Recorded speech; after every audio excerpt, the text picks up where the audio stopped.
Salut tout le monde, très heureux de vous retrouver aujourd'hui pour une nouvelle vidéo un petit peu spéciale puisqu'on va aller voir aujourd'hui la prochaine Nissan, la Nissan Ariya. On va jusqu'à Marseille pour aller voir cette voiture. En même temps, ça nous permettra de faire aussi un petit test d'autonomie sur autoroute. On se retrouve dans un instant. Juste avant, je vous fais voir quand même la consommation.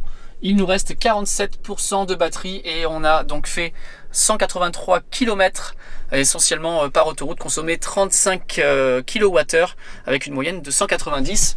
Donc c'est vraiment pas mal.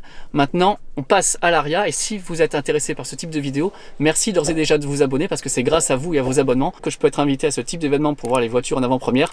Donc merci beaucoup d'ores et déjà de vous abonner à la chaîne.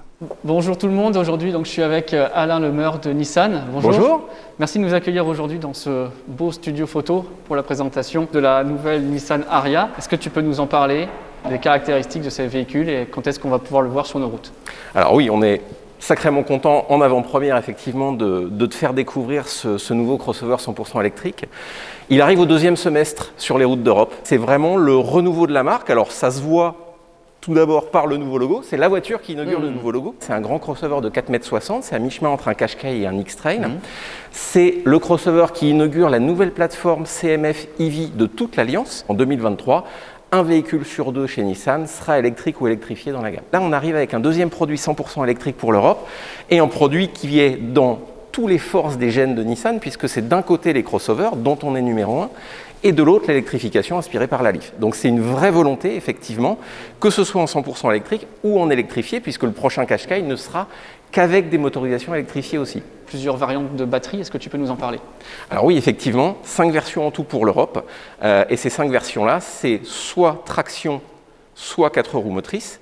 Un système qui s'appelle e-Force avec un moteur par essieu et une répartition du couple, une vectorisation du couple, roue par roue, pour faire en sorte que la voiture tienne encore mieux la route et donner encore plus de plaisir de conduire.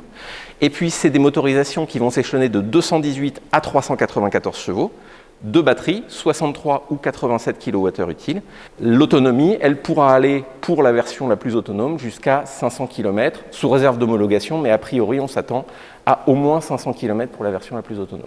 Jusqu'à présent, on avait toujours ce standard CHAdeMO, qui n'est plus le standard européen pour la charge rapide. Est-ce que Nissan a revu sa copie et maintenant intègre bien le CCS dans cette nouvelle voiture? Un crossover de 4,60 m de long, avec 5 vraies places, avec 468 litres de coffre, c'est une voiture avec laquelle on va avoir envie de partir loin, qui va être la voiture principale du foyer. Et donc pour cette raison-là, effectivement, pour l'Europe, ce sera combo CCS sur Ariya. Donc ces deux voitures, la Leaf d'un côté continue à exister, oui, et l'Ariya vient en complément en fait de la gamme, c'est bien ça? Exactement. Et puis du côté de la recharge rapide, si Ariya arrive avec le combo, on peut imaginer, alors j'ai pas de calendrier officiel, mais on peut aisément imaginer qu'au même titre qu'on a installé 350 bornes CHAdeMO en France, ces bornes puissent être étendues en parallèle de l'arrivée d'Ariya. Le véhicule to grid, c'est quelque chose qui existe sur la Leaf. Est-ce que ça va être aussi existant sur l'Ariya? Ce qu'on sait aujourd'hui, c'est que la réflexion de la R&D est comment rendre ça compatible avec Combo, puisque techniquement, aujourd'hui, ça n'est pas possible, mais ce qui est vrai, c'est que les ingénieurs de Nissan y travaillent. Est-ce qu'on a quand même une idée sur son tarif? Alors là aussi, je vais faire une réponse qui ne sera pas chiffrée. Tout simplement parce que si la voiture ne sort qu'au second semestre, il est un peu tôt pour l'imaginer. Maintenant, ce qui est sûr, c'est que chez Nissan, on a toujours eu à cœur d'avoir un positionnement accessible, qui tient compte à la fois du contenu technologique, de la taille de la batterie, de la puissance de la voiture. Néanmoins, on ne va pas vendre ça comme une voiture de luxe et on ne va pas vendre ça à un tarif luxueux. Soit je vous laisse imaginer, soit on attend quelques mois et on en repart. Est-ce qu'on peut voir l'intérieur alors? On peut voir l'intérieur. Première chose que je remarque, c'est qu'il n'y a pas de tunnel central. Effectivement. C'est dû à la plateforme. Oui, la nouvelle plateforme CMF, elle permet d'avoir à la fois pour mon mètre 90 une place folle devant et de la même manière derrière. Pour une voiture de 4,60 m, on a un espace intérieur qui est colossal. Et puis effectivement, on a voulu dégager cet espace et en renforcer l'impression. Donc pour ça, on n'a pas de tunnel central. On peut soit avoir la console qui nous sépare, soit on veut davantage de convivialité et on se retrouve avec encore plus d'espace en reculant la console centrale. Oui, c'est impressionnant. Et là, pour le coup, c'est extrêmement impressionnant. Et puis, au-delà de ça, derrière, effectivement, quand on parlait de technologie tout à l'heure, le fait d'avoir deux grands écrans de plus de 12 pouces chacun, le fait d'avoir des boutons haptiques ici, donc des commandes qui sont totalement intégrées à la matière et qui permettent de commander à la fois le mode de conduite, qui permettent de commander le chauffage et la climatisation sans rentrer dans 50 menus, toutes ces choses-là font que la technologie réelle de la voiture, on en a déjà l'impression rien qu'en montant dedans, finalement. On retrouve le nouveau volant qui sera propre à toutes les voitures électriques chez Nissan désormais. On retrouve aussi des touches japonaises, les décorations qu'on voit sur les côtés ici. C'est une reproduction de lampes traditionnelles japonaises et dans toutes les nouvelles Nissan, il va y avoir cette touche japonaise qui va venir d'une manière ou d'une autre en termes de décoration, en termes d'ambiance intérieure. Et puis le dernier clin d'œil qui moi me plaît beaucoup, qu'on avait déjà sur le concept Aria, c'est la décoration intérieure couleur cuivre. Pourquoi ? Parce que le cuivre c'est le meilleur conducteur possible pour l'électricité. Et c'est pour ça que nos amis japonais ont décidé de mettre cette touche cuivrée. La dernière chose, on voit qu'on a une lumière qui fait tout le tour ici. Elle est blanche quand c'est vous qui conduisez et quand vous êtes en ProPilot, elle devient verte pour vous dire que vous êtes en conduite assistée et que ça fonctionne. En face de moi, je vois en plus de mes deux grands écrans 12 pouces, un affichage tête haute qui reprend toutes les informations et qui lui fait plus de 10 pouces de diagonale. C'est un des plus grands qui existe aujourd'hui. Moi j'ai hâte, je sais pas toi. J'ai hâte de pouvoir la tester, de la conduire et franchement je suis vraiment emballé. Je ne m'intéresse pas volontairement aux voitures avant de les voir, avant de les tester, exprès pour ne pas avoir d'a priori. C'est la première fois que je la vois du coup. Je suis assez agréablement surpris par le rendu. Là on a le toit qui est panoramique. Alors il est vitré, il est ouvrant. Vitré et ouvrant. Vitré et ouvrant. Ça sera une option et ça, alors c'est comme pour les prix qu'on ne connaît pas encore. Qu'est-ce qui va être en série ou en option? Excellente question, mais en tout cas oui, ce sera disponible. On va finir par quelque chose d'encore plus épatant à mon avis. Donc beaucoup de connectivité, beaucoup de connexions et beaucoup de rangement. Et puis quelque chose d'absolument génial pour quiconque roule beaucoup et a tout d'un coup, et ça nous est tous arrivé quand on fait du terrain, on a un mail à envoyer, on se met en partage de connexion et puis on s'arrête sur une aire d'autoroute, on pose l'ordinateur là comme on peut et on fait ça. Sur les Aria européens, il y aura une tablette qui sortira d'ici et qui permettra de poser son ordinateur pour les quelques minutes dont on aura besoin.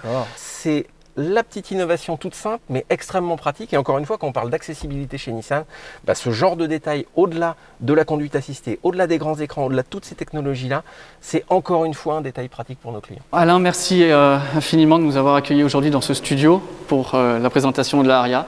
J'espère que ça sera un best-seller, qu'elle se vendra et qu'on en beaucoup et qu'on en verra beaucoup sur nos routes dans les mois qui viennent. J'ai été ravi de te présenter l'Aria parce qu'effectivement, après 500 000 livres, après un succès pareil, après le succès du Qashqai, on mêle les deux. C'est pour le deuxième semestre 2021. Donc on a nous aussi chez Nissan, je ne te le cache pas, vraiment hâte de les voir rouler. Donc j'étais très très heureux de pouvoir te le présenter en avant-première. Hâte de pouvoir la tester. Et puis moi qui peut-être me redirige vers quelque chose de plus SUV, je la garde en tête parce que j'étais vraiment séduit par ce véhicule. Tu vois, on parlait des clients tout à l'heure et effectivement, le fait que le design et les technologies t'aient séduit, on est persuadé chez Nissan que ça va aussi être le cas pour beaucoup de clients, d'anciens clients Leaf, la preuve, ou d'autres. Merci beaucoup. Merci. Christophe, j'ai pas parlé tout à l'heure, tu fais partie de FAUV. Oui. Donc c'est la Fédération française des associations d'utilisateurs de voitures électriques. Tout à fait. C'est bien ça. Tu as actuellement une Leaf 62. Oui. Qu'est-ce que tu as pensé de cette nouvelle voiture là? Alors cette nouvelle voiture, elle me paraît très belle. Déjà la couleur, elle est vraiment jolie. Ensuite, la taille est imposante. Ce qui est intéressant dans la proportion de la voiture, c'est la hauteur des portes qui est assez haute et la taille des fenêtres qui est beaucoup plus basse que d'habitude, ce qui fait que ça donne une impression d'une très grande voiture. Ils ont vraiment fait un effort très fort sur l'intérieur, ce qui fait que quand on rentre dedans, il y a un effet waouh. Je ne sais pas si tu l'as vu. Moi, j'ai hâte de l'essayer, en fait, tout simplement. Moi, j'aime le minimaliste, je le dis à chaque fois, et je trouve qu'on y est quand même un petit peu là-dedans. Il n'y a pas 50 boutons, c'est une planche de bord très épurée. Les boutons incrustés dans cette planche de bord très belle aussi. Ça, c'est très joli aussi. C'est très beau. Les petites lumières à la japonaise, je trouve que c'est vraiment très bien réussi. Tout à fait. Le point positif, c'est la chose qui te plaît le plus. C'est le cocooning de l'intérieur. C'est ça, moi, qui me frappe le plus. Quand tu es dedans, tu es vraiment très bien, tu es zen. Alors déjà qu'une voiture électrique, tu es zen. Mais alors dans celle-là, tu es particulièrement bien. Question subsidiaire, est-ce que tu changerais ta Leaf pour ça? L'argument qui va décider de tout, c'est le prix. Aujourd'hui, ça paraît une grande voiture, ça paraît une montée en gamme très importante. Par rapport à ma Leaf, effectivement, a priori, on va monter de prix, donc il va falloir attendre. On verra comment Nissan est capable de positionner ce nouveau véhicule face à l'Armada de voitures qui arrivent sur le marché qui sont à peu près sur le même segment, des crossovers SUV. On parle de l'ID4, on parle du Tesla Model Y. De la Enyaq aussi qui va faire très mal. Donc là où ils vont avoir un problème de positionnement prix, il va falloir qu'ils fassent très attention. Ok, bon, on retourne à la voiture parce que nous on doit faire le retour maintenant. Et donc on continue notre test en même temps sur autoroute. C'est reparti. 50% de batterie, on va voir ce que ça donne. Allez à Cannes. Il nous dit conduisez avec une vitesse inférieure à 115 km/h pour atteindre votre destination. Là on est censé arriver avec 5% de batterie. On va pas tenter le diable aujourd'hui, on va s'arrêter sur ce superchargeur ici, qui est le chargeur de Vauban. La batterie sera chaude, on verra si on arrive à prendre les 150 kW promis par le superchargeur V2. Alors on est arrivé au superchargeur de Vauban, je vous fais voir.